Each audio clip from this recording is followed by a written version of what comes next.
topic for Lesson 7.5 is graphing systems of inequalities. You'll learn how to solve systems of inequalities by graphing and solve real-world problems involving systems of inequalities. How can you use a system of inequalities to plan a sensible diet? Joshua watches what he eats. His doctor told him to eat between 2,000 and 2,400 calories per day.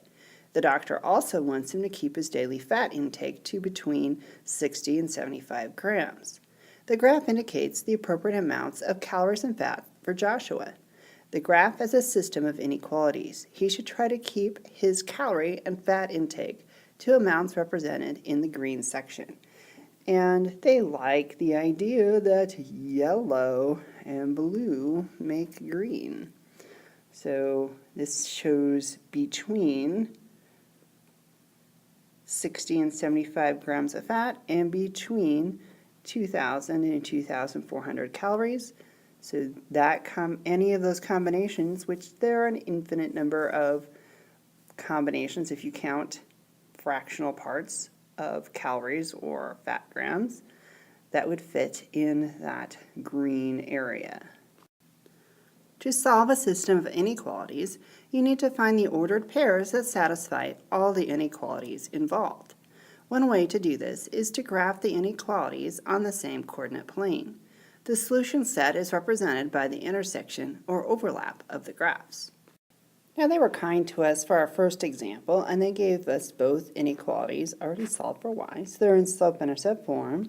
So remember to graph, we're going to start with our y-intercept. So for the first inequality, it's 2. So I'm going to put a point at 2 on the y-axis, and then my slope is going up 2 over 1.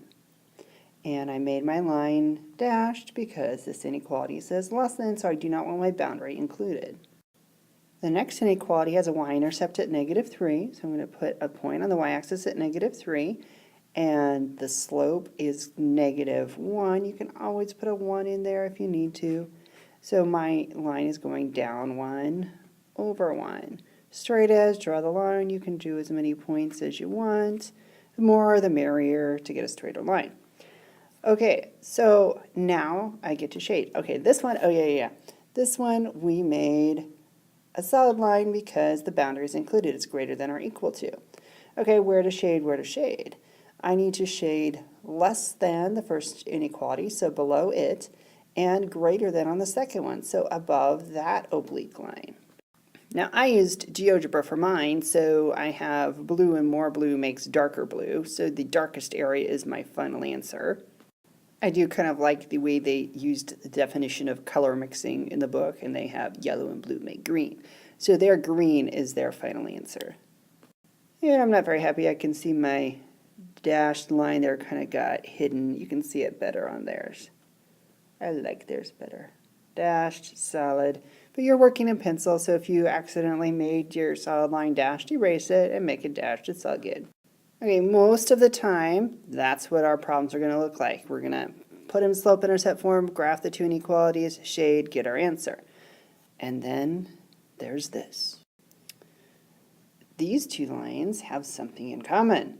They have the same slope, so we know them as parallel lines. They have different y-intercepts. They're parallel, they do not share the same y-intercept, but they're both going to go down 3 over 1. Now here we went into the ifs and buts. Yeah. Okay, so if only the inequalities were opposite, we'd have a nice solution here.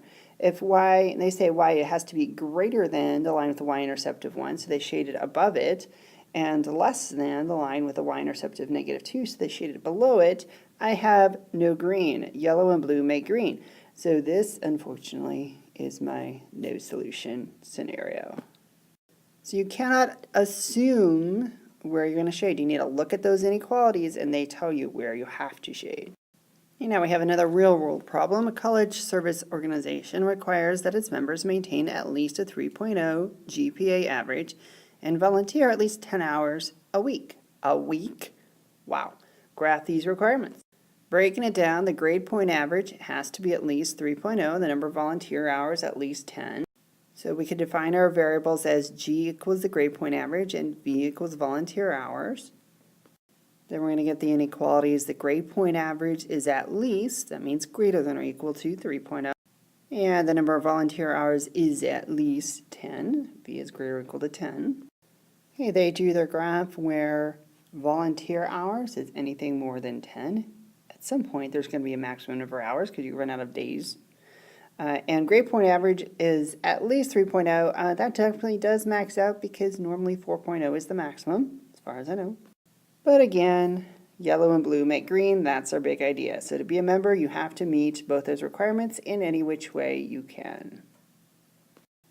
Jamil mows grass after school, but his job only pays $3 an hour.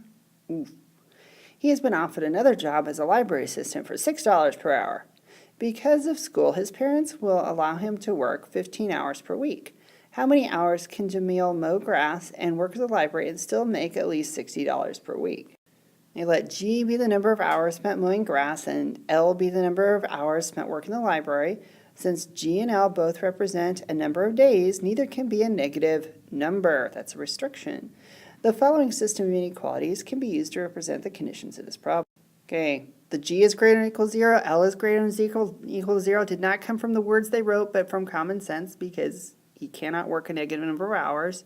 And they did say he could not work more than 15 hours, and he's going to earn a whopping $3 an hour mowing lawns and $6 in the library. And he wants to make more than $60. They labeled their horizontal axis G and their vertical axis L. Would it have to be? No. So you can actually end up with two people's solutions looking very different depending on how you labeled the axes. Okay, so we're in the first quadrant because of the first two inequalities. And then they said G plus L has to equal 15. Well, an easy way to graph that would be using your X and Y intercepts. So you could plot a point at 0, 15 and 15, 0. Straight edge, connect the line. And this would work real well with X and Y intercepts too, or in this case, G and L. If I put 0 in for G, I'm going to get 10 for L. So that's my order pair 10, L, 0, 10. If I put 0 in for L, I have to have 20 for G, so that gives me the order pair 20, 0. Plot those two easy points and straight edge connect that line. And now to shade, we want to be less than the line that had the L intercept of 15 and greater than the line that had the L intercept at 10. So the green, again, is the shaded area. So any combination in there would work. And again, you can have fractional parts of hours, so there are an infinite number of possible solutions. When we want to solve a system of inequalities, we'll graph each inequality on a coordinate plane to determine the intersection of the graphs.